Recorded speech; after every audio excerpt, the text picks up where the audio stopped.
not many of us get the opportunity to say we're retired in our mid-20s. And most of us say playing golf till we're retired at 65. Now you're obviously taking the chance to, or taking the opportunity to go out and play golf.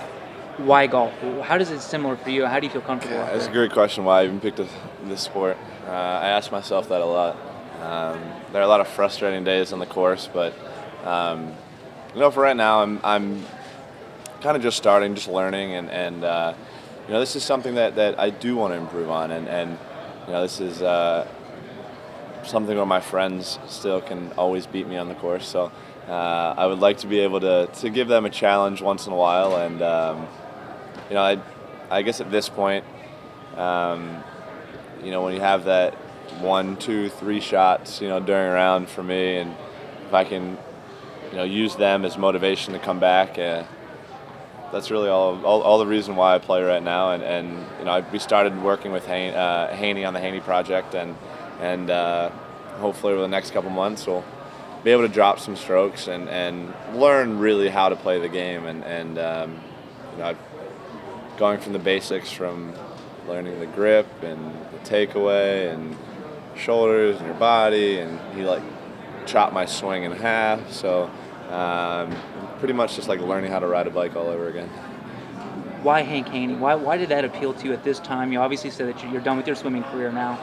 Why did that appeal to you? Hank's a great teacher, and it's funny that over the first couple of times we filmed together recently, I see a lot of similarities between him and Bob, my coach, and I kind of sometimes I ask myself, man, I'm putting myself through this all over again.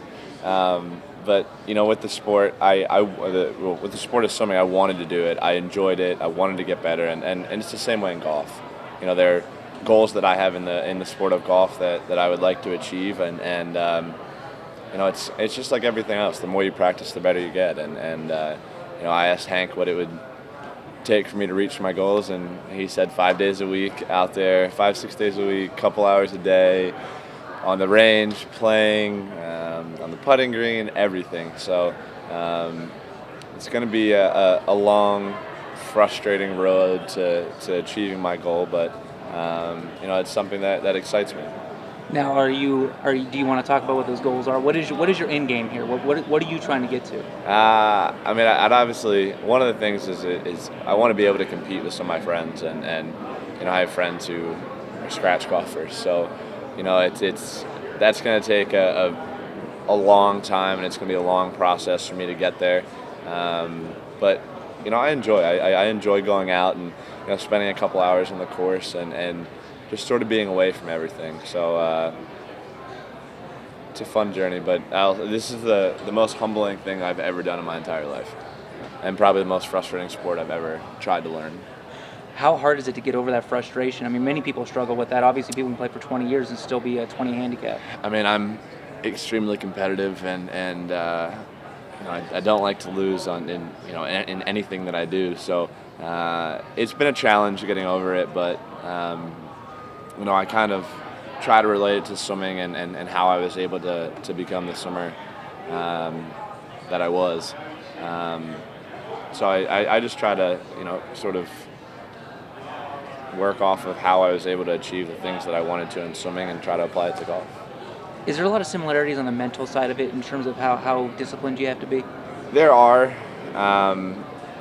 It's anything that you do. You have to practice a lot, and you have to obviously put a lot of time in it, and it has to be something that excites you. And golf is that way for me, just like swimming was. I'll say one of the big differences, though, for me, when I swam, I thought about nothing. And I've tried to do that a couple times on the golf course. It doesn't work out the same. So, with Hank, he's tried to have me go through the same routine and just try to get into that rhythm, of doing the same, pre-shot routines. So I've tried doing that, and I'm trying to tackle one thing at a time. I don't want to have too many things going through my head. I remember during the pro-am the other day when we were on the range, I literally must have been given about 20 or 30 tips, and I was overloaded. Sure. So it just made me think too much, and So it's going to be a slow process. You're obviously used to the public spotlight, but when you did play in that pro-am the other day, you got the whole world watching you play golf. Was that nerve-wracking for you? It's the most nervous I've ever been in my life. Really? I mean, what was going through your head? I mean, when I was in the range, I could barely put the ball in the tee. Like, my hands were shaking so much, and it's funny. Very first ball I hit was a good ball, and then I duffed the second one. Everyone's like, "Oh," and I was like, "Really? Come on." So it was kind of that way all day, but once I was able to get the jitters out after a couple shots, I felt a lot better and a lot relaxed and a lot more relaxed, and I just had fun. Being on the first tee, I was a little out of my element, but it's an experience. Being able to be here at the Ryder Cup and be able to play in a tournament like that with the people that were in that. It's an honor. It's an honor for me, and over the last couple of weeks, I've just been living a dream. You know a lot about representing your country and the nerves that come with that.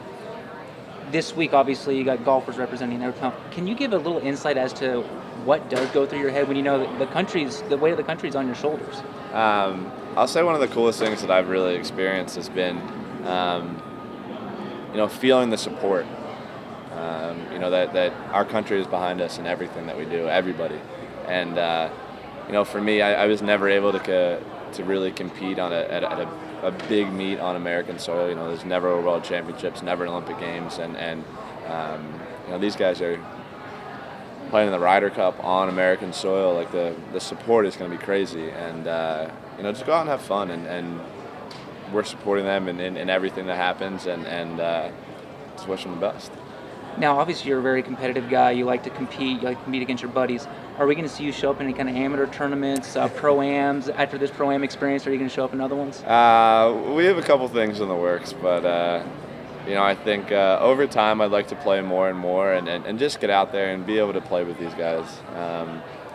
I've been firing a couple texts back and forth to a couple of players, and just being able to have the experience to play with them and to watch them really, firsthand of how they do everything, I think is something that would be pretty cool. And that's one of the things I hope to, watch over the next couple of days is really, see how their grip stays on, their hands stay on, and just sort of how they approach every shot.